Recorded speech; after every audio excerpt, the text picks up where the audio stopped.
ទើបអញ្ជើញគ្រូតូចគ្រូធំមកគ្រួងគ្រូធំ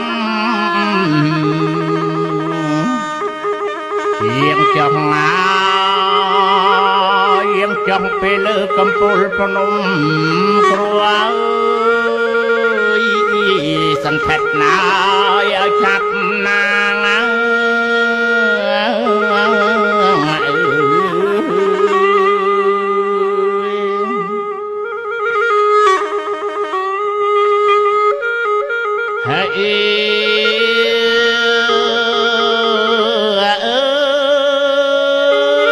កន្តងខៀវឲ្យអ្នករៀងមកឃ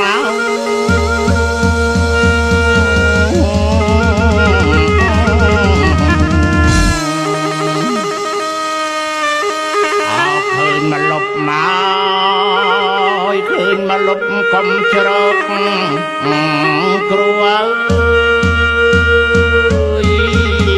រកកូនចៅពិតភ័យយ៉ាងអើ